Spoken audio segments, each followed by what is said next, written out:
making a speech, and I acted like I was so proud as I said, we've had 0 murders in the last week. And some of these people were from foreign countries. They said, that doesn't sound so good. And I said, well, it doesn't sound good, but Washington was the most dangerous place in this country. And now, you know what? It's probably the safest place in our country. Everyone's starting to come here. The restaurants now you can't get in. Many of them closed because they couldn't open with crime. Everybody before me is happy what I'm doing. Most of you won't say that because you're radical left. The newspapers are so dishonest. The press is totally dishonest, but that's all right. We've gotten used to it.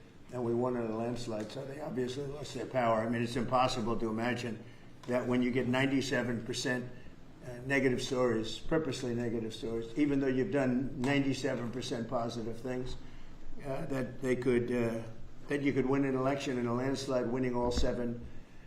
Think of it, all 7 swing states, winning by the popular vote by millions of votes. We had it fantastic. The best is your districts. Out of 3,000 districts, I guess we won 3,500. We won 2,750, and they won 500. And that's, to me, the best of all. And we had tremendous in every way, the election. And it's hard to believe you can do that when you have a corrupt media. But many of you are corrupt, and it's nothing we can do about it. Districts, we keep winning, and we're going to keep winning. And this whole story on crime is incredible that the Democrats wouldn't be with us. So the mayor of Chicago, I watched him this morning, he said, Trump doesn't know what he's talking about. He only apprehended 9 people. Well, number one, that's false. It's thousands. We'll get into that. But more importantly than anything, we took guns away. We have some of the worst career professionals out of the country already. They've been taken out of the country, and some are in solid confinement because these were killers. We arrested some very bad people. And in the last 11 days, again, I hate to say it because it sounds so ridiculous, but in the last 11 days, we've had no murders. And that's the first time that's taken place in years, actually years. We always have a murder a week. They call it a murder a week. You come here from Iowa, you come here from Indiana, you come here from Idaho, because you're so proud of your country, you love your country, and then you get murdered. Your son gets murdered, your daughter gets murdered, you get murdered. See the media, you get murdered. Many of you have been mugged in Washington, you just don't want to talk about it. And I know that every time I do this with you, you almost everything, but every time I do this with you, people are saying to yourselves, he's right, and then you write a negative story. But we are doing an incredible job. The people behind me are amazing. We're working very well with the Washington police, as you know. The D.C. National Guard is unbelievable. We're also getting tremendous help from Secret Service. And we are at a point where Washington is booming again. People are pouring in like we haven't seen for years. Nobody wanted to come here. They didn't want to come here and get murdered. I have a friend of mine who has a very successful son. And I said, where is your son going to be this weekend? He said he's going to Washington with his friends. I said, really? Yeah, he's wanted to do it for 4 years, but he couldn't do it because it was so unsafe. And he's a tough kid, too. It's so unsafe. And he ended up staying 3 nights, going out to restaurants all 3 nights. He said it was so beautiful, so peaceful, because all the criminals are either arrested or they're hiding, and we're finding the ones that are hiding. So I want to thank Pam Bondi. I want to thank our Vice President. I want to thank everybody standing behind me. Because they are really, Gaddy, you've been unbelievable, by the way. They have done an unbelievable job. They're working 24 hours a day. And Washington, D.C. is now in great shape. I'm going to be working with Clark Construction, which is by far your biggest construction company. And we're going to also beautify Washington. We're going to rip down the broken medians, fix them. We're going to put asphalt on the roads. We're not ripping them apart like these stupid people do. They rip a road. They rip a road down to the dirt, and then they spend 5 years in building the new one, and then it starts settling. You know, the whole thing is so crazy. And they'll spend hundreds of millions of dollars on a road. I'll spend about $2, and it'll look better. So we're going to be replacing medians. We're going to be replacing much of the asphalt in the road, which in the city, which is in bad shape. We have great stripers. We have great contractors. But we have to let them do the thing. The Congress had said that they'll give us whatever money is needed to fix up the Capitol. This is the Capitol. And we're not going to spend a lot. It's going to go fast, and it will be spotless. And we want it spotless for the World Cup and for the Olympics. You saw the World Cup was here the other day. And come to think of it, there's your trophy for the World Cup. In fact, it's solid gold. That's actually solid gold, so heavy that some of the people in this room wouldn't be able to lift it up. I think what I'm going to do is place it right above the angel, right over there. That's solid gold, too. We're going to put it right up there. Look at that. There's a solid gold trophy. They know how to get to me, you know. I like the angel better, to be honest with you. So we're going to sign, and then we'll take a few questions, and we'll tell you how good a job we're doing. We want to go from here to other places, but I was telling some of the people that in a certain way, you really want to be asked to go. You know, I hate to barge in on a city and then be treated horribly by corrupt politicians and bad politicians, like a guy like Pritzker. He ought to spend more time in the gym, actually. This guy is a disaster. Gavin Newsom's a disaster. When we went, we saved Los Angeles. You wouldn't have been able to have the Olympics in Los Angeles. You're barely able to have it now. They did lose 25,000 houses to a fire that should have never occurred, because they didn't let the water come down from the Pacific Northwest, which you guys don't want to write about. I had to break into the water supply to let the water down. And even now, we want more. We can have much more. It's less than half of what should be coming in. I don't know, they have a political thing about it. It's like the craziest thing I've ever seen. But I don't like going to a town, a city, place, a state, and then be criticized by some corrupt or incompetent governor where crime is rampant. Like, take a look at D.C. Crime was rampant. It was at the all-time worst. It got really bad during the Biden 4 years. And then I have a mayor stand up and say how crime has reached a 30-year low. 30-year low. People are being killed left and right. And it's not a 30-year low. Think of it. So for 11 days, there have been no murders. The record goes back years where that's happened. They haven't seen that happen in years. And then people stand up, and instead of thanking us, which they should do, and she's not that bad. She's better than most. But, you know, you have people, I watched in Illinois, Chicago, Illinois is a disaster. I have property there. It's a disaster what's going on in Chicago. And you get Pritzker, he's violating our rights. I think this is another men and women's sports thing. I think this is one of those, you know, they call them 80-20 issues. I call them 97-3. I think the Democrats better get smart. And, you know, politically, I hope they don't. But actually, in terms of love for the country, I hope they do, because it would be good to work together. So I'm thinking about, you know, when I have some slob like Pritzker criticizing us before we even go there, I made the statement that next should be Chicago, because, as you all know, Chicago's a killing field right now. And they don't acknowledge it. And they say, we don't need him. Freedom, freedom. He's a dictator. He's a dictator. A lot of people are saying maybe we like a dictator. I don't like a dictator. I'm not a dictator. I'm a man with great common sense, and I'm a smart person. And when I see what's happening to our cities, and then you send in troops, instead of being praised, they're saying you're trying to take over the republic. These people are sick. But I'm really saying, and I say this to all of you, in a certain way, we should wait to be asked, because they have cities that are so under control, you know, out of control. So we go in and fix it. They take the full credit for it, and they go out and say, I heard it this morning. They're saying how well they've done over the last 10-day period, that they set record lows. They don't say that we're there with very tough people, by the way. They have to pass the toughness test. Otherwise, they're not working for us. So, and we're allowed to do that now according to the United States Supreme Court decision. Now, they have to pass a toughness test. If they're not tough, we don't want them for this job. They might be great for other jobs, but not for this job, because they're respected. You saw the gang of kids. They were all huddled up, and a group of soldiers walked up. They never even got over. Those kids ran back to their homes or wherever the hell they came from. They were gone.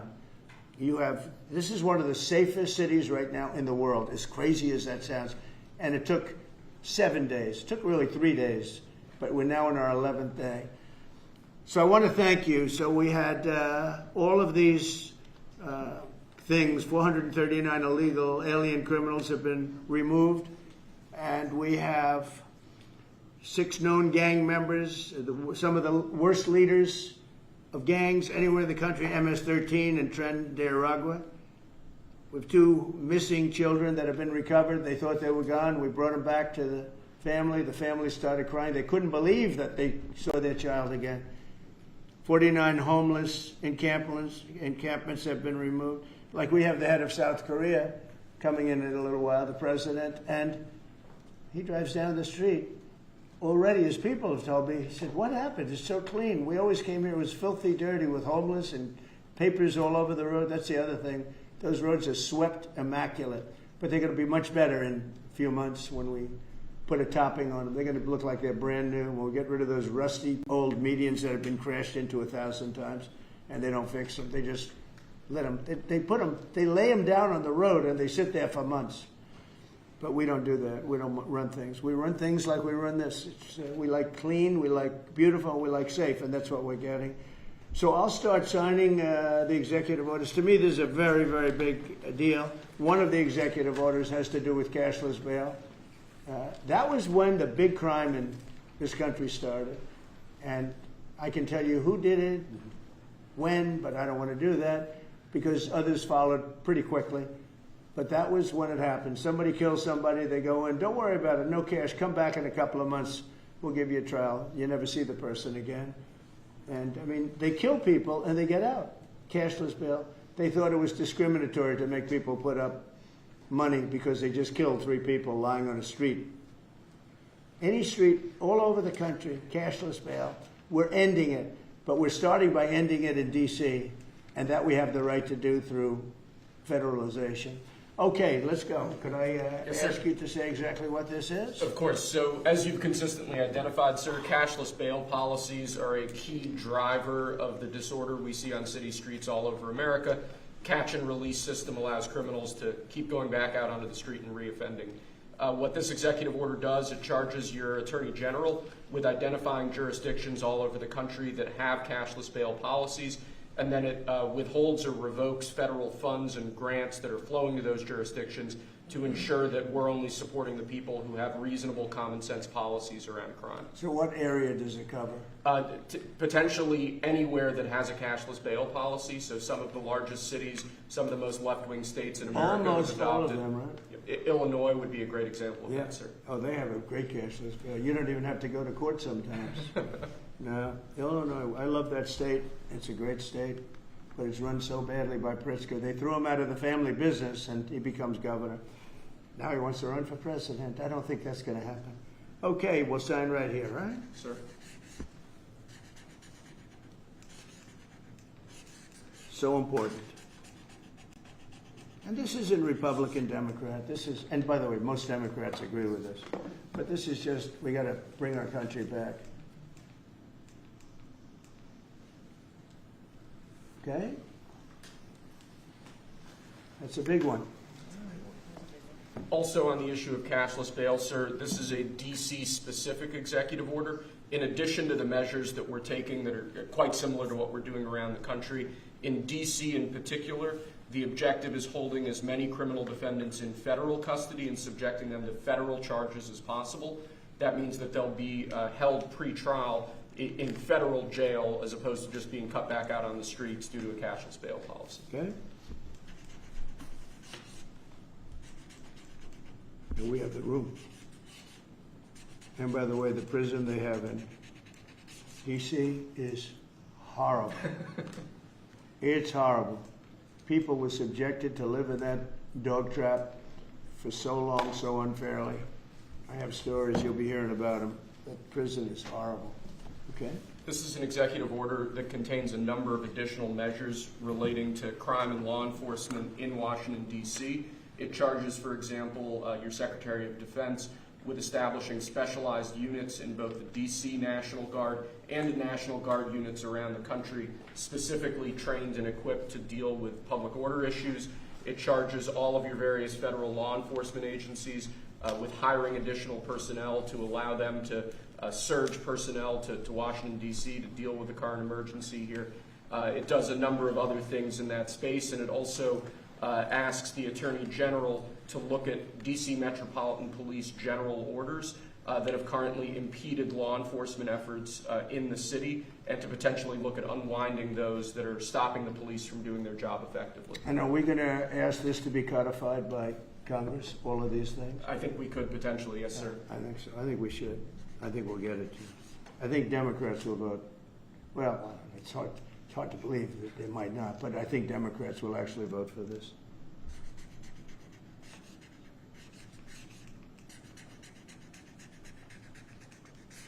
There's no auto pen that can do that. Right? Look at that, Pam. Is that a good signature? Seriously, is that a good signature? Who can write like that? Nobody. I don't know. That's the other thing. I assume we're looking at the whole auto pen scandal. Sir. Because the person that ran it said he spoke to it briefly twice about nothing. That means that all those pardons that he gave to some very bad people, very unpatriotic people, very evil people, it looks to me like those pardons are worthless. Because, number one, you shouldn't use an auto pen, very specifically. But if you do, it has to be a very good reason. And they have to know that the president wanted it. The president didn't want this. The president didn't know he was alive, okay? He never approved any of this stuff. He wasn't for open borders and all the other things. He was never for open borders. I've known Biden a long time. He was never very sharp. But he was never in favor of open borders and all of the other things he did to destroy our country. Let's go. Lastly, sir, this is an executive order on flag burning. It charges your attorney general. Would you listen to this? This is very important. Flag burning. All over the country, they're burning flags. All over the world, they burn the American flag. And as you know, through a very sad court, I guess it was a 5-4 decision, they called it freedom of speech. But there's another reason, which is perhaps much more important. It's called death. Because what happens when you burn a flag is the area goes crazy. If you have hundreds of people, they go crazy. You can do other things. You can burn this piece of paper. But when you burn the American flag, it incites riots at levels that we've never seen before. People go crazy. In a way, both ways. There are some that are going crazy for doing it. There are others that are angry about them doing it. Do you want to discuss that? Sure. So what the executive order does, sir, it charges your Department of Justice with investigating instances of flag burning, and then where there's evidence of criminal activity, where prosecution wouldn't fall afoul of the First Amendment, and instructs the Department of Justice to prosecute those who are engaged in these instances of flag burning. And what the penalty is going to be, if you burn a flag, you get 1 year in jail. No early exits, no nothing. You get 1 year in jail. If you burn a flag, you get, and what it does is incite to riot. I hope they use that language, by the way. Did they? Yeah, incitement is incite to riot. And you burn a flag, you get 1 year in jail. You don't get 10 years, you don't get 1 month. You get 1 year in jail, and it goes on your record. And you will see flag burning stopping immediately, just like when I signed the Statute and Monument Act. 10 years in jail if you hurt any of our beautiful monuments. Everybody left town. They were gone. Never had a problem after that. It's pretty amazing. We stopped it. But this is something that's, I don't know, in a certain way it's equally as important. Some people would say it's more important. Because the people in this country don't want to see our American flag burned and spit on. And by people that are, in many cases, paid agitators.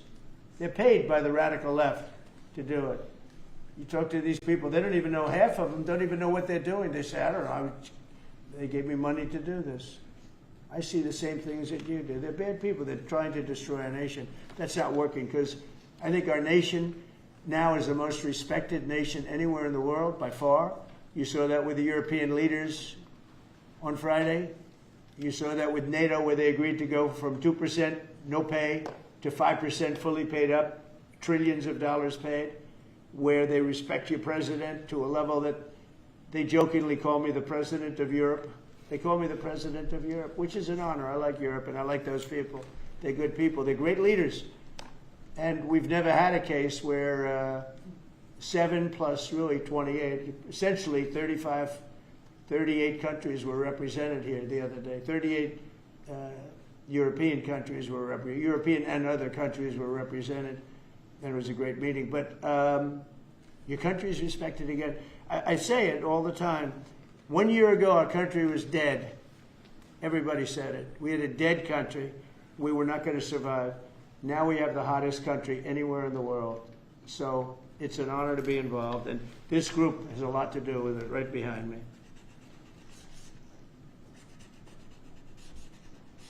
Does anybody behind me have anything? Pam, would you like to say something?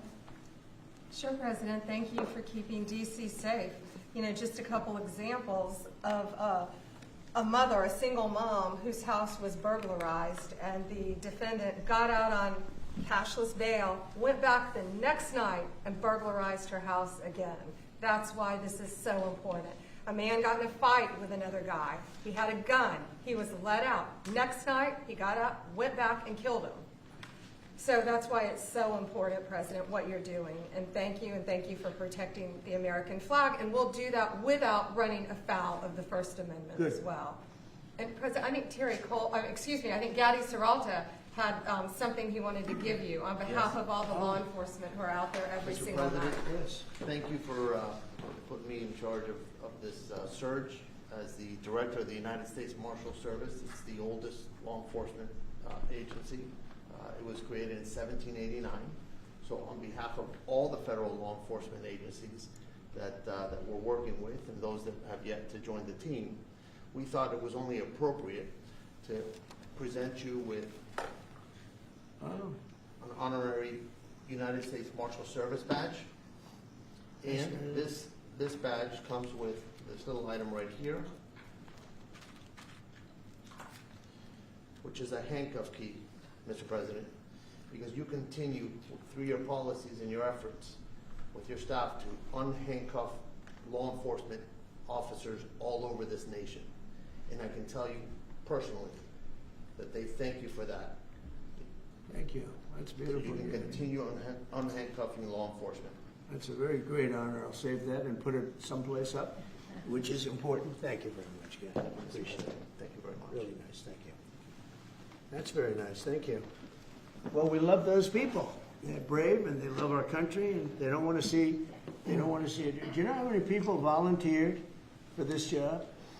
And before I ask the VP to say a few words, because he feels very strongly about it, I think it's very important, Pam, that when we do this, that a state required, they come and ask us. I mean, I see Pritzker saying, we don't want them. In the meantime, his city is being shot to hell. And they do that politically.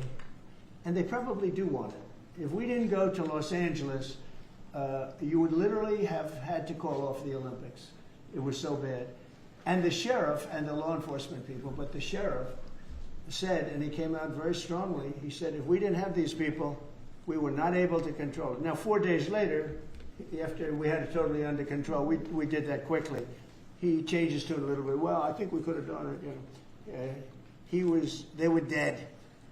If we didn't send in the troops, Los Angeles was dead. The Olympics was gone. The World Cup was gone. Everything was gone. We did a great job. And Newsom, he's an incompetent governor. But I think people should want us to be there because otherwise all they'll do is complain as we do our job. So we'll have to think about that. Okay, we go in like in Washington. We go in and the people that are here that have been doing, I don't want to say terrible because she happens, you know, she's a nice woman, I guess. I don't care about if she's nice, you know, I really don't care. I want her to do, I'd rather have her be horrible but do the job. But we come into Washington and we have the 11 best days they've had here in 2 centuries. I mean, they've never seen anything like it. Let's go 2 decades. In over 20 years, they haven't seen anything like what happened. And now they're out there saying, we don't have crime in Washington. Well, that's true. For 11 days, you don't have crime. But before that, everybody was getting hit and mugged, and you people could not walk to your office without security. That's how unsafe it was. So I think we should really let them have their city, let their city go to hell, and when they come and beg us to help. The only problem is we want to save it for the people, because the people want us there. The people here, 95% of the people here want us. The real people, not the people you find on, I don't know where you find these people. You have one person has a broken nose. Where'd you get it? Well, I was mugged. Good. Do you want to see Trump here with? No, I don't want. woman has a broken nose. She got mugged. But she's saying she doesn't want any protection. It's all made up fake news. It's just fake news. I don't know where you find these people. Anyway, would you say a couple of words, please? And then I'm going to ask JD to say something. You have done an unbelievable job in a short period of time. Thank you, Mr. President. Highly recommended by you know who, right? Yes, sir. Do you want to say his name? Mr. Youngkin, Governor Yes, sir. Youngkin. Yes, sir. We stole you from He Governor called me. Youngkin. Right. He called me. Glenn Youngkin called, and he said, "I have somebody who's really fantastic." And based on that recommendation, here you are. And you've done a fantastic job. I appreciate it. Thank you, Mr. President. Thank you. Go ahead. The men and women of the Metropolitan Police Department are back. They enjoy doing their job again. They feel the ability to go out and be law enforcement officers. They feel that they're connected to their communities again. They are making a difference. Thanks to you, Mr. President, and our federal task force, you are making D.C. safe once again. Thank you, sir. It's going to get better and better. Well, it can't get much better. There's no crime. I read where crime's down 89%. I said, really? Who are the 11%? Okay? There's no crime. JD, please. Yes, sir. Well, thanks, Mr. President. Thanks to the incredible team here. You know, I want to echo something the President said where you say there haven't been murders in a couple of weeks in D.C., and it doesn't sound good, but then you talk to local law enforcement, and I didn't realize that this town averaged one murder every other day for the last 20, 30 years, which means that in 2 short weeks, the President and the team have saved 6 or 7 lives, people who would have been killed on the streets of D.C., who are now living, breathing, spending time with their families because the President had the willpower to say, no more. We're not going to give the streets of D.C. over to vagrants and robbers and murderers. And the last point I want to make, sir, to your point about we want people to welcome us, to ask us, because look at Governor Pritzker in Illinois, or Governor Newsom in Los Angeles, or Governor Moore in Maryland. They are angrier about the fact that the President of the United States is offering to help them get their crime under control than they are about the fact that murderers are running roughshod over their cities and have been for decades. Why are Democrat governors angrier about federal law enforcement helping clean up their streets than they are about the fact that those streets need to be cleaned up to begin with? It shows a real sickness in the head. And I agree with the President of the United States. I think most Democrats, rank and file, nobody likes crime. Republicans don't like crime. Democrats don't like crime. Independents don't like crime. Why are Democratic governors doing everything in their power to make crime easier to do in their cities? It doesn't make an ounce of sense to me. But, Mr. President, I appreciate you being willing to help. And I hope these governors take you up on the offer because we should clean up all of America's streets. It's the right of every American to live in safety and comfort in their community. And we've got the people to do it. They're signing up like they've never signed up before.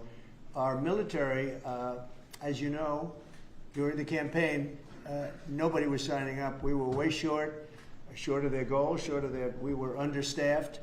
Nobody wanted to be in the military. Nobody wanted to be a policeman. Nobody wanted to be a fireman. They didn't want anything to do with the country.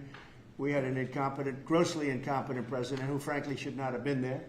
He should have never been there. The damage he did to this country is incalculable. I mean, just what he has done. So much of our effort are getting murderers and jailbirds and people out of this country who are drug dealers at the highest level. So much of the energy of people that he led it was an unforced error. But I don't think they think it's an error. But I don't believe he believed it. It was the radical lunatics that surrounded this guy at this desk, who are brilliant people, but with the wrong philosophy. There were some brilliant people, but they're evil people, and they're going to be brought down. They have to be brought down because they really hurt our country. But we're getting it back very quickly. And I'll tell you something. Our country's now it's stronger. I think we're more respected than we've been respected in 100 years. It's a whole different ballgame. JD, could I ask you, Yes, sir. You gave a stat on murders here. What were the numbers? You said in a short period of time how many people were murdered? Local law enforcement told me, sir, that in the past 20 or 30 years, D.C. has averaged a murder every other day. That's, 200 murders a year, 150, 250, but about every other day a person has been killed on the streets of Washington, D.C. We've been doing this for 2 weeks. 0 people killed. That's real lives saved that the media and, frankly, the entire Democratic Party should be saying, thank you for saving lives instead of attacking the President of the United States for doing so.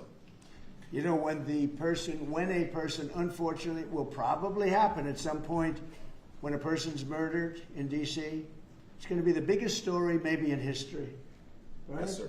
Somebody was murdered in D.C. Trump is failing. No, we're not failing. We have a safe city. This is maybe the safest city in America right now. That's how good it is. And it would be nice to be appreciated. These people eventually, they're going to have to be appreciated for what they're doing. And they're going to have to be appreciated by the officials that are really happy when we go in because they've lost control of their place. Steve Miller, please say a few words. Thank you, sir. So just to, first of all, follow up on what the Vice President said. No police officer working in the city can remember a time in their lives when there has been no murders. You can work at the police department for 20 years, 30 years, your whole life. We've checked the records. No one can even find a record of being murder-free for as long as you've been murder-free under President Trump's leadership. Additionally, and the President spoke about this before, we've uncovered, in the process of uncovering, a massive scandal in Washington, D.C. with the doctoring of crime stats. And the Department of Justice, under the Attorney General, is leading the effort to uncover this. But when we ultimately share the results, it will stun you. The extent to which, even though D.C. had the worst crime in America, honestly measured, it dramatically understated how bad it was. There's even accusations that murders and homicides were reported as accidents instead of murders. I mean, this is how severe the manipulation of the crime data has been in the city, and it will all be uncovered and it will all be brought to light. You know, I've had a chance to spend some time, as has everyone here, with the police officers in the city. Members of the public are going up to them and thanking them, just overflowing with gratitude, because for the first time in their lives, they can use the parks, they can walk on the streets. You have people who can walk freely at night without having to worry about being robbed or mugged. They're wearing their watches again. They're wearing jewelry again. They're carrying purses again. People had changed their whole lives in this city for fear of being murdered, mugged, and carjacked. It is a literal statement that President Trump has freed 700,000 people in this city who were living under the rule of criminals and thugs. And the last thing I'll say is that under the efforts of Terry, to my left and many here, what they found also is that the street criminals here in Washington, D.C. were doing business directly with the transnational criminal cartels, the foreign terrorist organizations. So not only was the city being run by these criminal thugs, but they were working with some of the most dangerous terrorist organizations on the planet to traffic weapons and drugs into this city. And what we are uncovering every day is shocking to us, and we look forward to sharing all the results with you. But President Trump, your leadership has uncovered some of the great public safety scandals of our life, and now because of you, people are safe and free for the first time ever in this city. Thank you very much, Steve. You know, in Los Angeles, Beverly Hills is, a great place. I have a house there. I had a house there. I used to stay a lot of time, spend a lot of time there. And a great place. Do you know that I have friends, they leave their trunk open for their car because they know they're going to be vandalized. They don't want the trunk ripped off in order for them to steal what's in the back. They leave the doors open so when they go in to steal the radio or whatever they take, that they don't rip off the door. They leave the doors totally open so the criminals, when they go and open the door, they'll have to break the windows and kill the car in order to steal whatever it is in the car that they're looking for. And that's at a level that nobody's ever seen before. Nobody lives like that. I have another friend, he has a garage, and in order to save his garage door, he leaves it open so that people can just walk into his garage, take whatever they want, and leave. But all the cars so many cars, I've been told this by many people, stars, big people, they leave their doors open so the doors aren't destroyed by these criminals. All over Los Angeles this is taking place. And you know that. I mean, you've heard that. Christy, could you say a few words, please? Sure. Well, Mr. President, I think one of the most impactful statistics that you used today was of the 1,000 arrests that have happened already so far, 439 of them were illegal criminals, which means they never should have been in this country to begin with. That they were in this country, invaded over our southern border or our northern border or maritime seas, and then they committed crimes against the American people. So by getting those individuals incarcerated, we've stopped those violent crimes from happening here in the city. And sir, they do. Exactly like Stephen was talking, they have ties to cartels. They have networks across this country and other cities. So by what you're doing here is going to have a ripple effect in Miami, in Chicago, in other cities, because you're grabbing those networks and giving us information and targeting information to go and get more criminals across this country. So thank you for the work that you're doing. We have ICE and CBP, Federal Protective Services, Secret Service, HSI. All of our officers are working with all the other agencies every day here in DC, and they're so proud to have this kind of partnership. So they're so glad that you're letting them do their jobs again.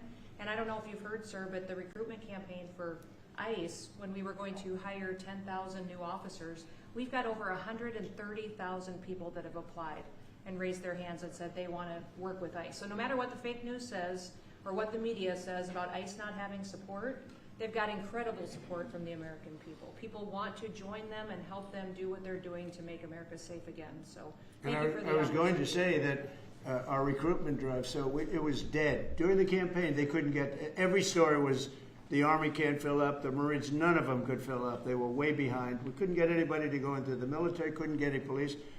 We have just set records on everybody wants to be in, everybody wants to go in. And we're taking incredible people. I mean, the level of, because of the Supreme Court, it's based on merit. It's all based on merit now. It's not based on anything else. You got to, if you need strong people, you have to get strong people. It's all based on merit. But we're setting records in the Army, Navy, Air Force, Marines, the Coast Guard. One of my favorites, because I happen to have created it, Space Force. We're very proud of Space Force. It's amazing what it's doing. We're leading in space now. China was killing us. Russia was beating us. China was killing us. We're now killing China. We are leading in space by a lot because of Space Force. So we're very proud. But everybody wants to go in. We went from not, and you know how bad that is for the spirit when every story that you were writing a year ago was that nobody wants to go into the military anymore. And if you're in the military, you know how deflating that is? You go home to your family. Nobody wants a job that you have. Well, now it's the opposite. Everybody wants to be there. And that includes police and fire and everything else. You're doing a good job. Thank you, sir. You're stopping a lot of wars. just the presidents we're stopping. We've stopped 7 wars, and really the number is actually 10. We're not including a couple, and we're not including in there the what we did with Iran, stopping their nuclear play. They would have had within a month or two, they would have had a nice big nuclear weapon to use. That's not going to happen. That won't happen. Pete, go ahead, please. Yes, sir.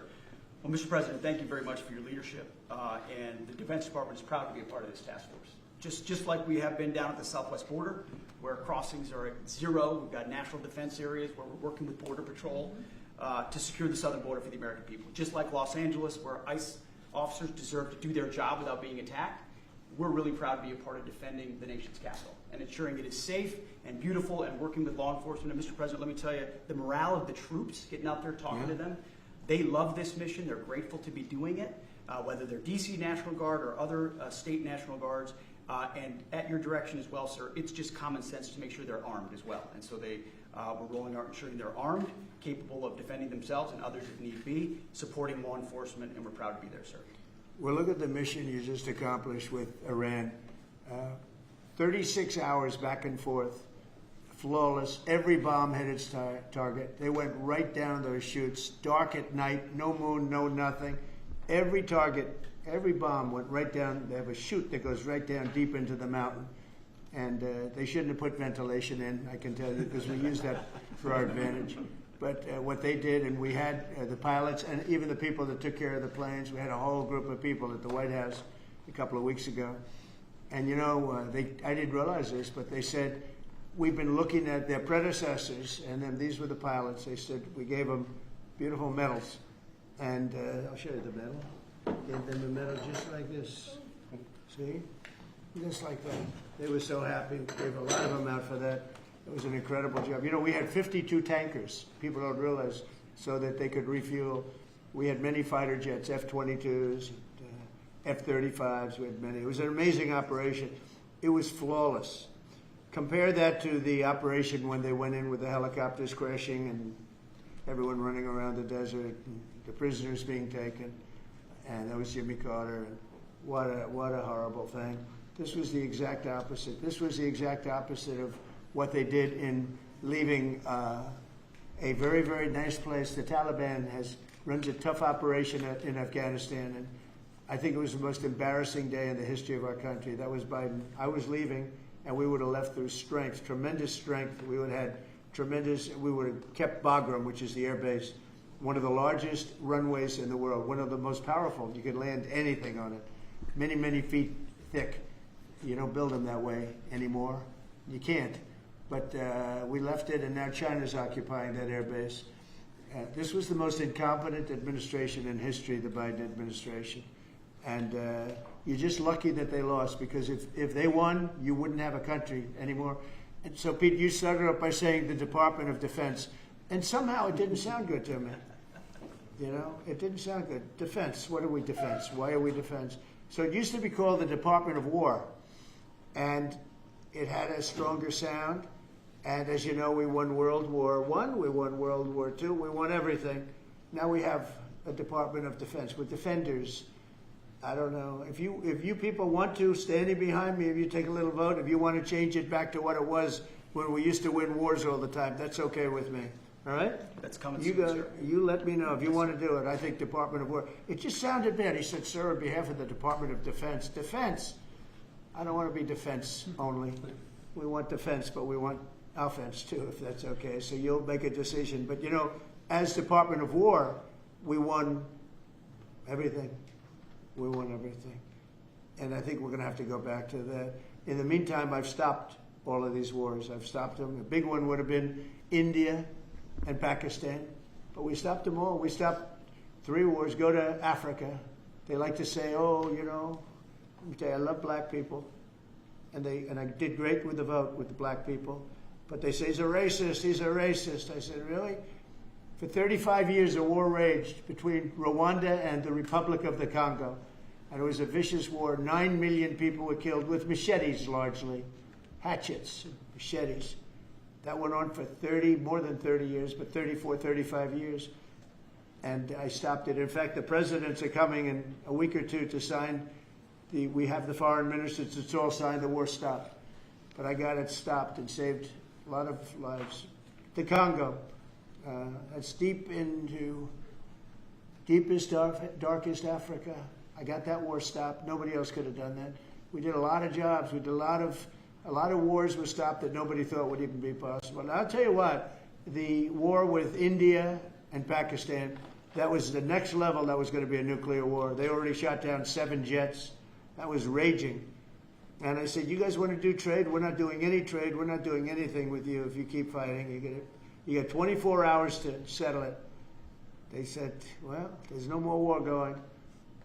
And I used that on numerous occasions. Trade, I used I used whatever you had to use. But we got 7 of them stopped. And the one I thought would be easiest, frankly, was going to be Russia and Ukraine.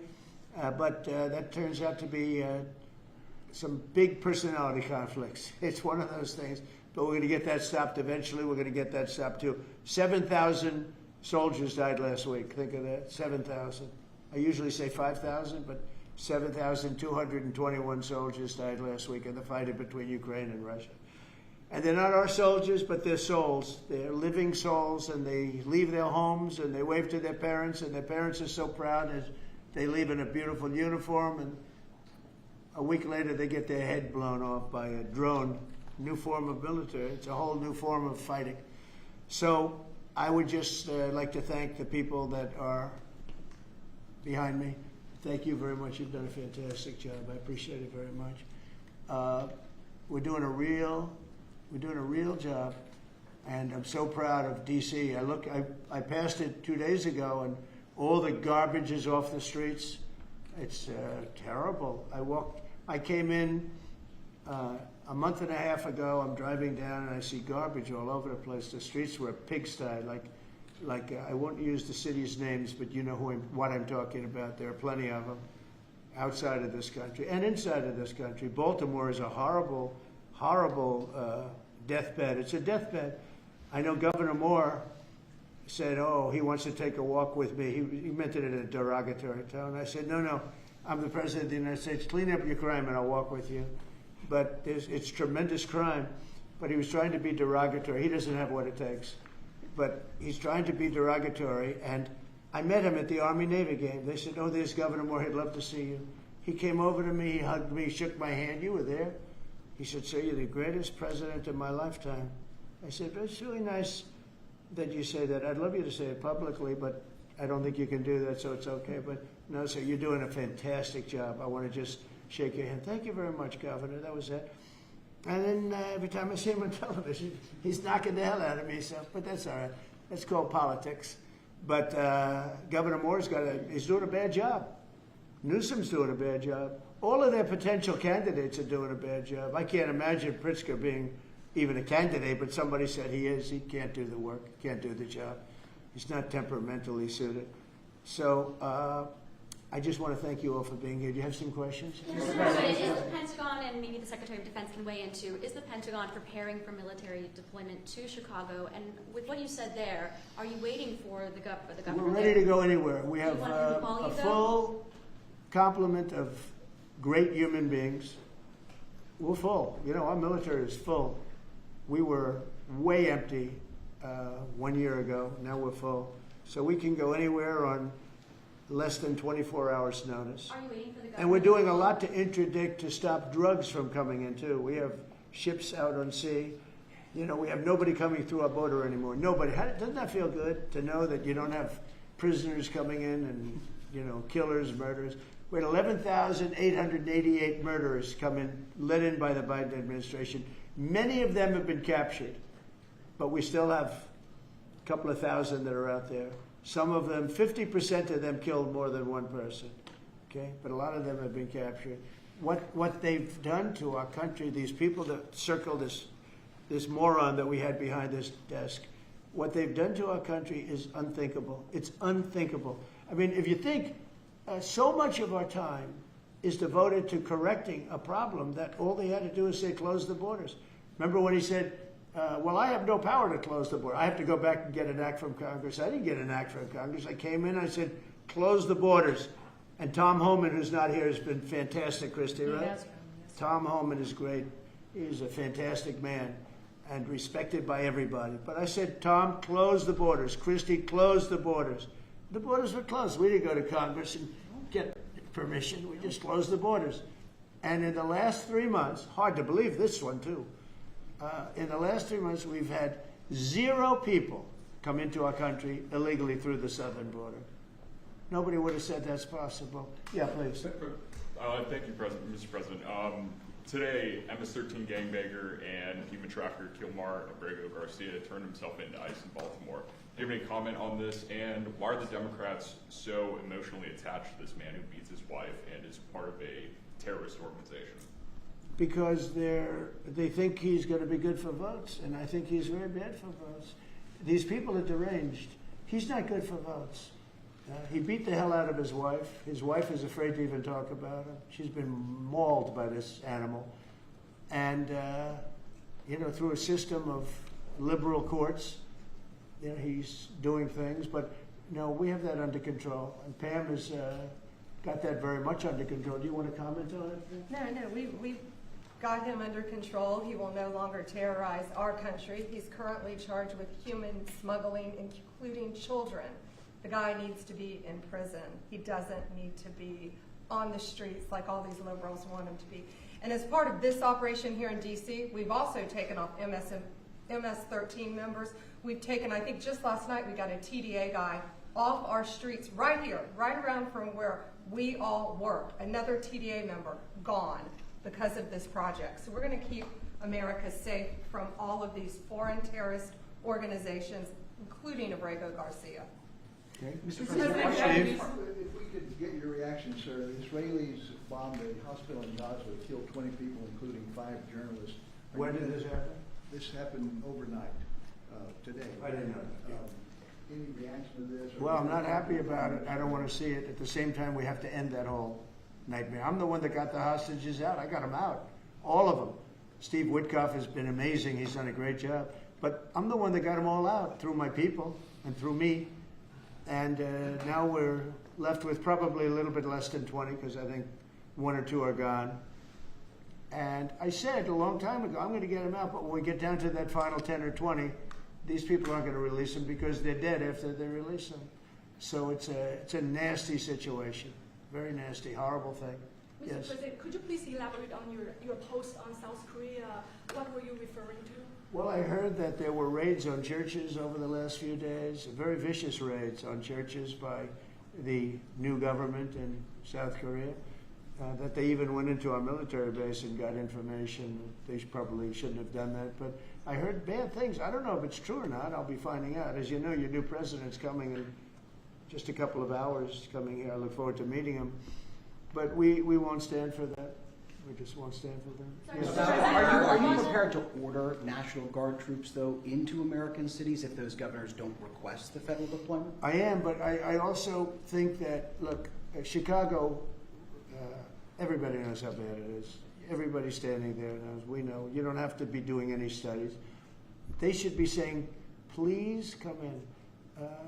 Pritzker should be saying that. You know, I did a favor for Christy Whitmer,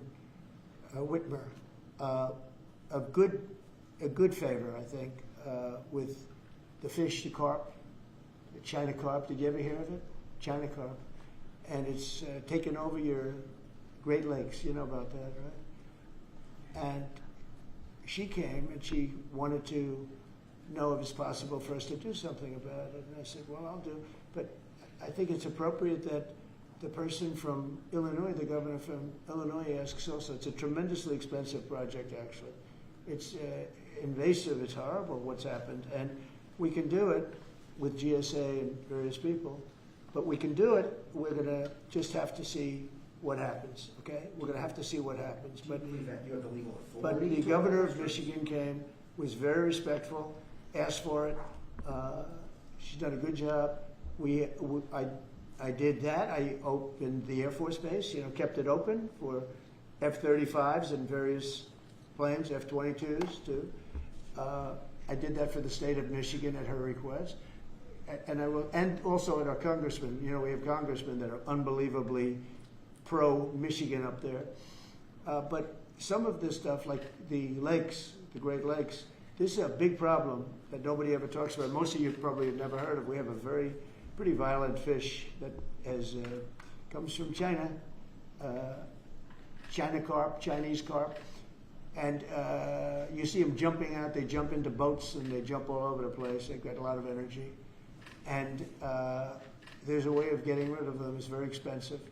And I didn't get a request from the governor of Illinois, who is affected maybe more than anybody else, right? And I think until I get that request from that guy, I'm not going to do anything about it. And I feel the same way about crime. We go in, we will solve Chicago within 1 week, maybe less, but within 1 week we will have no crime in Chicago, just like we have no crime in D.C. But, I don't like to go in and do it and then have somebody stand up and say what a great job he's doing on crime. And we don't want the military in our state. We don't want the military. Do you understand? Do you understand that? Yeah, these governors will say. So I don't know. So there's no we're going to have a little emergency meeting. I response. think, I feel like we go in and we do it, like here. To a lesser extent with the mayor. She hasn't been terrible, but she hasn't been, exactly saying, oh, great. She did say last night, I heard her say that, well, we really don't want the military in D.C. Well, that's, not very nice, I guess. That's a little bit of a hit. But she's not as bad as some. We saved Los Angeles, and all we did is get criticized by this idiot that's running the state into the ground, right? When people are leaving. He should be thanking us, and he should be requesting us to be there. And the governor of Illinois should be. Chicago's a disaster. And the governor of Illinois should say, President, would you do us the honor of cleaning up our city? We need help. They need help. They need help. So are you But waiting without for that the- request, We may wait. We may or may not. We may just go in and do it, which is probably what we should do. The problem is, it's not nice when you go in and do it and somebody else is standing there saying, as we give great results, say, we don't want the military. They need help badly. Chicago desperately needs help. Just look at the crime statistics. Look at the statistics that J.D. said about, even I didn't know it was that bad. That's terrible. But all I know is we're being celebrated because we went an entire week. Now it's 11 days. We went an entire week without a murder. And I said, boy, that sounds terrible. I didn't know how to, I actually made a speech. I didn't know how to say it because it's a great number. It's a great thing, but it sounds so bad. I mean, supposing you're from a foreign country, which is properly run and they don't have murders and things, right, so much, or in some cases virtually at all. And you have somebody saying, I'm proud to announce that nobody was murdered in the capital of the United States this week. It sounds terrible. Well, but what about Mr. New President, York? What about Gavin New York? Newsom, you've mentioned Gavin Newsom on crime. Gavin Newsom, yes.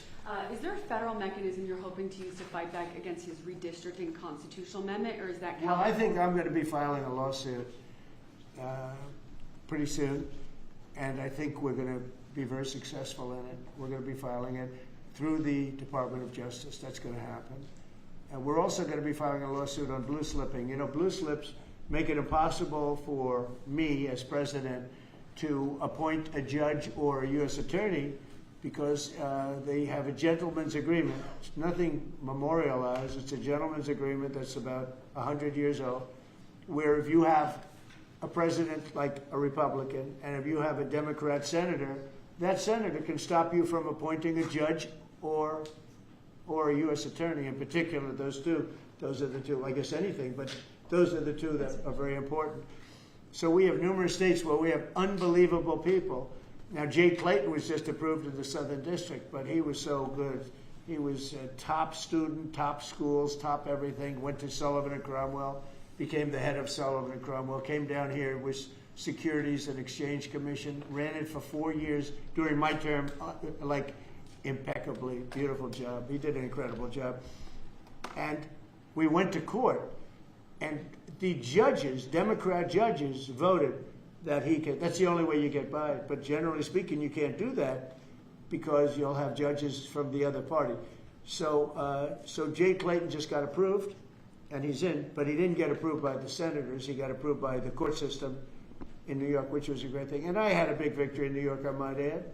I saved myself $500 million with a fake, corrupt attorney general, a really corrupt person with a corrupt judge who was disgraceful, and they're being mauled right now by everybody. It's so corrupt, and it kept business out of New York. Stuff like that. But the appellate division vacated all of that stuff that you read about, and we're going to do a big number on that whole thing. You can't have a corrupt court system. You can't have that. You have to have borders, and you have to have a free press. Otherwise, you don't have a country. But you'll be hearing about the blue slipping, because if you have not, you don't need two senators. You just need one Democrat senator with a Republican. The only person that I can get approved are Democrats or maybe weak Republicans, but we don't want that. But the only person I will be able to get approved in any of those states where you have a Democrat I can't get a U.S. attorney. I can only get a Democrat U.S. attorney. And this is based on an old custom. It's not based on law, and I think it's unconstitutional, and I'll probably be filing a suit on that pretty soon. Yeah, please. During the campaign, you called Kamala Harris a communist, but the Biden-Harris administration, they never called for nationalizing a private company with the federal government like you're proposing with Intel. What do you say to some who say this is a bit hypocritical? And is this the new way of doing industrial policy? Yeah, sure it is. I want to try and get as much as I can. If people come in and they need something, as an example, as a real estate person, if I have an agreement and I have any form of a stopgap where I can stop somebody from doing something, right? I have a covenant in an agreement, and they come to me and they say, would like to do something, but you have us restricted. If I do that, they usually have to pay. Now, in the case of Intel, it was interesting, but I hope I'm going to have many more cases like it. Intel came in. I met with the gentleman. I had a lot of respect for him. He came in under a little bit of a cloud. I liked his story. I thought he was good. I think he really means to do a good job with Intel. I said, I'd like to ask whether or not you'd give, because the story, a lot of people said I invested in Intel. I didn't invest. But I invest my heart in it and my soul because I want the country to be strong. But I said, I'd like you to give 10% of Intel to the United States of America. Not to me, to the United States of America. And I said, if you have them as a partner, you have the United States as a partner, I think that would be a very good thing for Intel. And he thought about it, a little bit different, and he said, I like that idea very much. We have a deal. And that's, I just made $10 billion or $11 billion for the United States of America. And yeah, there will be other cases. If I have that opportunity again, I would do that. And then, you know, you do have stupid people say, oh, that's a shame. But it's not a shame. It's called business. If somebody's willing to give you 10% of a company and you're not paying for it, and I will tell you, with a company like Intel, as you know, it's had difficulty. I want them to do well. I want them to do well anyway, but I want them to do well in particular then. But isn't public ownership of a private company a new way of doing business in the business of the United States? Isn't that what you were sort of projecting? So are tariffs. So, as you know, the stock market went up almost 1,000 points on Friday. And it went up not because of this very, I think, terrible, hello? Who is that back there? All right, get out of the room. It went up because of something much different. It went up because it was announced, CBO announced the numbers, and as you know, they gave no credit to tariffs. They said they made a mistake, that the trade deficit will be reduced because of Trump's tariffs, will be reduced by $4 trillion, right? Is that what they said, right? They said $4 trillion, and the market went up like a rocket ship because the tariffs are good. Well, tariffs aren't that usual. If the 7 wars I stopped, 4 of them were because of the fact that I had tariffs and trade. And I was able to say, well, if you do this, if you go fight and you want to kill everybody, that's okay, but I'm going to charge you each 100% tariff when you trade with us. You know what? They all gave up. I stopped 7 wars. Numerous of them was because of tariffs. So, you know, you never knew the word tariff. It didn't exist really, essentially, in this country until actually in the 1870s up till 1913 it existed. And we were the richest country. We were richer then, proportionately, than at any time in the history of our country. And then, stupidly, in 1913, they said, let's go to the income tax way of life. Let the people pay instead of foreign countries. No. We're taking in trillions of dollars in tariffs, and we're stopping wars because of tariffs. So that's not so normal either. But you know what? Other countries did it to us, and now we're doing it to other countries. You ruled out boots on the ground in Ukraine, but how would air support as part of a security guarantee be any different? Those U.S. Well, you really went from one question to the next. You go from one. I expected him to at least challenge you. Now we're talking about boots on the ground. But U.S. air assets over the skies of Ukraine as part of a security guarantee, wouldn't those U.S. airmen also be Well, you endangered? don't know what security guarantee is because we haven't even discussed the specifics of it. And we'll see. Number one, Europe is going to give them significant security guarantees, and they should because they're right there. But we'll be involved from the standpoint of backup. We're going to help them. And I think if we get a deal, and I think we will, but if we get a deal, you're not going to. I don't believe you're going to have much of a problem. But we'll back it up because I want to stop seeing people being killed. You know, when Biden was here, he gave $350 billion. You know this from covering business. $350 billion to Ukraine. I said that Zelensky's the greatest salesman I think I've ever met, better than P.T. Barnum, because he'd come to the country, he'd walk out with $50 billion every time. He actually came here once, he walked out with $100 billion. We're up to $350 billion. I got $1 trillion worth of rare earth that we have from the country because I felt badly for our taxpayer. But I did something else at the NATO meeting. They are wealthy countries, but they weren't paying. And we don't pay any money to Ukraine anymore. Do you know that? In fact, it's the opposite. They request through NATO, we deal with NATO. We don't deal really with Ukraine. NATO requests missiles. They want Patriots. They want missiles. We give the missiles to NATO. NATO pays us in full and does what they want. I mean, I think they give them mostly to, they can do other things with them too because we're dealing with NATO. We pay no money to Ukraine. We gave $350 billion to Ukraine. You know, if we didn't give that kind of money, and I was the one that gave the javelins, if you remember. I gave the javelins. They were very effective. They say Obama gave sheets and Trump gave javelins. They were very effective with those tanks right at the beginning. But you would have never had a war if I were president. You would have never had a war. Just to finish, we spend no money on Ukraine anymore. We were getting fleeced by a president that didn't know what he was doing. To be honest, I don't blame Ukraine. I mean, if they come and ask for $100 billion, then they get it. But we were in for $350 billion. Now, we make money. I don't want to make money on Ukraine. I want the war to end because I want to save all those lives. I want to just say, but just so you understand, we're no longer losing money on that thing. We were losing money hand over fist. And now we don't lose any money. Now we sell weapons to NATO. Because NATO agreed, because of me, to go to 5%, they had 2% and didn't pay. Now they have 5% and they're all paid up. So they have trillions of dollars and they give us that money. But I really want the war to end, and we're going to get it ended. Mr. President, everyone uses the historic summit here with Ukrainian President Zelensky, European leaders all met here with you at the White House. You said you wanted to get this done bilateral as soon as possible. Have you spoken to Putin since last Monday? Since Yeah, I have. What is your conversation? Or can you share? Every conversation I have with him is a good conversation, and then unfortunately a bomb is loaded up into Kiev or someplace, and then I get very angry about it. I think we're going to get the war done.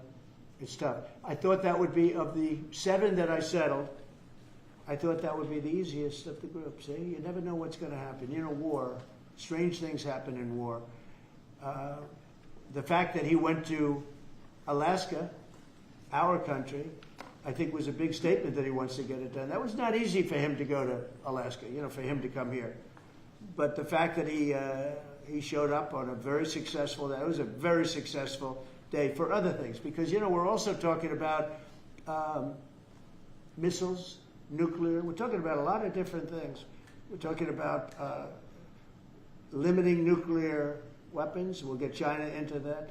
We have the most. Russia has the second most, and China has third, but China is way behind, but they'll catch us in 5 years. We would like to denuclearize. It's too much power, and we talked about that also. That's part of it, but we have to get the war over with. On Baltimore, sir. Thank you. On Baltimore, you said that you are going to have to reconsider bridge funding. Is that contingent on Westmore cleaning up the streets? No, we were very generous to him on a bridge. You know, a boat ran into a bridge and the bridge came down like I've never seen anything. The boat was just, it just shows you the mass of that boat, the power of that boat. You know, people were up on that bridge, painters. They were painting the bridge and they were watching it happen. And they thought they were very safe. They all died. They were painting the bridge, can you imagine? And they watched the boat. The engines were off. And they watched the boat. And the power of that boat, the mass of that boat, went right through that steel just like it was nothing. It's amazing. It's called mass. Mass is a big deal. But the mass of that boat, those people all died. But they thought they were totally safe. They were eating their lunch. They were, you know, whatever. They were watching it. They could have gotten off. Somebody did a very good job. A police officer called in and said, close the bridge. And he did it with power. Get everybody off the bridge, close that. That guy should get a medal because he stopped the bridge. A lot of people would have died. A lot more people would have died. The ones that died were the workers on the bridge. And they thought there was no danger because, you know, it's a big steel bridge. And it came down like toothpicks. It was incredible to watch that. It was just, and they died. They all died. But that police officer, again, the police do a great job. The police officer did an amazing job. And I heard the tapes. He would say, get everybody off. Most people wouldn't have said that. You know, when you see a thing like that, you assume it's going to, you know, tap the bridge and it's going to be rebuffed. The thing just came down. I've never seen anything like it. So he did a good job. In fact, I think we should get him in for a medal. The man that gave the warning, I listened to him. Everybody get off screaming. Everybody off. He had the sense to realize that this could be a catastrophe as opposed to a ship that's, because the engines weren't working, it was just floating. It's an amazing thing that a thing floating like that with no power just knocked it right down like it was nothing. So Let's do that. Let's give him a medal. I've been thinking about that. Mr. President, do you plan to investigate Chris Christie? Say what? Do you plan to investigate Chris Christie? Look, Chris is a slob. Everybody knows it. I know Chris better than anybody in the room. I always felt he was guilty. But what he did is he took the George Washington Bridge, which is very serious. He closed down the George Washington Bridge. And you had medical people, you had ambulances caught up. This thing was closed down. And obviously he knew about it. But he blamed the young lady that worked for him and another person, and they got into a lot of trouble. She ultimately was, I don't know, exonerated, but she got out of it a little bit. But she went through hell. She was a young mother, nice person. I knew her a little bit. And another man went to jail, and Chris got off. And so when I listen to Chris speak his hate, I say, oh, what about the George Washington Bridge? Tell me about the George Washington Bridge. He blamed other people, but he knew all about it. So no, I don't know if they want to look at it. It's not for me. If they want to look at it, they can. You can ask Pam. I think we have other things to do, but I always thought he got away with murder. Mr. President, you plan to make an endorsement in the Texas Senate race between Ken Paxton and John Cornyn? Well, I'll make up my mind. I like them both. The worst situation I have is when I have two people that I get along with well. I hate it. And they all want the endorsement. I'm almost 100% of the people I endorse win. It's a great honor. And I got, as you know, I got the largest vote in the history of Texas by far. Nobody's ever gotten more votes in the last election. I think in all the elections, the 3 elections. But they like me in Texas. So people are waiting for me, but I'd rather not comment on it right now. I like both guys. They're both friends of mine. And they're both good and very different. There's some talk among congressional Republicans about another reconciliation bill. Where do you fall on that, and what would you like to prioritize? Well, I don't want to do cutting. I want to save all the different things. I'm going to cut things that are unnecessary, but the one thing I said, and I gave my word, we're not going to hurt anybody on Medicaid, Medicare, or Social Security. And in fact, we're doing great on Social Security. We found 300,000 illegals on Social Security. We got them out. And, things like that make Social Security very, very strong.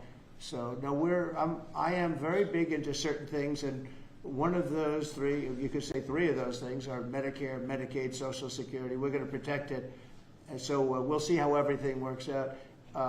If we're talking about rescissions on other things, I'm always open to cost cutting. If we can cost cut, I like it, but nothing's going to happen to medical. We have something coming up, favored nations, where I'm going to be reducing drug prices by 1,500% where a pill that sells in Germany for $10 costs $150 here because of the bad price. And I was all set to do it, and then we had the COVID come up, and I had to focus on that because we had the greatest economy in history my first term. I will tell you that we are going to be doing numbers on the cost of drugs in this country that I'm not talking about a 20% decrease, which would be great. I'm talking about 1,000% decrease. We're talking about where a product would sell for $80 in Germany and $1,300 here. And we're not going to do that. We were subsidizing the entire world, and we're not doing it anymore. I informed the drug companies. I informed the world. And if the world wants to, if countries in the world don't want to go along, then I'm going to put tariffs on those countries, and we'll make more money. But they have to go along with it. So this is moving along rapidly. Dr. Oz is in charge, Bobby's group, and they're doing very well. And we're getting great cooperation from the drug, because the drug companies know it's unfair. For years they'd say, well, we had to do research, and we had to do. I said, I don't care. You had to do research for these other countries also. They are ready to go, and I'm ready to go. And if I pull that off, there's no way a Republican will lose an election. There's no way. All right, one more question. Steve, what's his guy? He's the nicest guy I know, and he asks the most vicious questions. Why do you think President Putin is so reluctant to meet with President Zelensky? Because he doesn't like him. He doesn't like him. They don't like. I have people I don't like. I don't like to meet with them. Sometimes I do like to meet with people I don't like. So how do you get them together? They don't like each other, really. And if we had a real president instead of a guy that got in there with a fraudulent election, if we had a real president, that war would have never happened. Putin actually said, if Trump were president, it wouldn't have happened. It happened for a lot of reasons. It happened because of Afghanistan. When he saw how incompetent Milley was and all these guys were, I think he said, wow, this might be, because it was the apple of his eye. It would have never happened if I were president. Mr. President, you have built relationship with Russian leaders and also North Korean leaders. As they are getting closer, how would that affect your diplomatic approach? Well, I have very good relationships with Kim Jong-un, North Korea. I mean, a lot of people would say, oh, that's terrible. No, it's good. In fact, someday I'll see him. I look forward to seeing him. He was very good with me. We had 2 meetings. We had 2 summits. We got along great. I know him better than you do. I know him better than anybody, almost, other than his sister. His sister knows him pretty well. No, I know him well, and I got along with him. You know, I'm not supposed to say I really like him a lot, because if I do that, I get killed in the fake news media. But I got along with him very well, and we had no problem. If at the time Hillary Clinton won the election, you would have had a nuclear war. You would have had a nuclear war. We're not going to have a nuclear war. Once that happens, it's over. We're not going to have a nuclear war. No, but Kim Jong-un will meet at some point. I look forward to it, actually. But you notice that since I came into office, you haven't had a problem with him. It hasn't been, you know, he tests lots of rockets. He does have great capability, I will say that. But I think a lot of good things are happening for our country, a lot of really good things. And the thing we're here today to talk about is crime, and specifically in D.C. I am so proud of what these people, every one of them, what they've done in D.C., because to literally stop crime on a button. I'd walk down that street right now. If I were, friends of mine are going out to dinner now. They haven't gone out to dinner in 4 years. They were petrified. Half the restaurants closed because nobody could go because they're afraid to go outside. Now those restaurants are open, and new restaurants are opening up. It's like a boomtown. It's a great thing to see, and I'm very proud of the people behind me. Thank you very much, everybody. Thank you, President. Thank you, guys.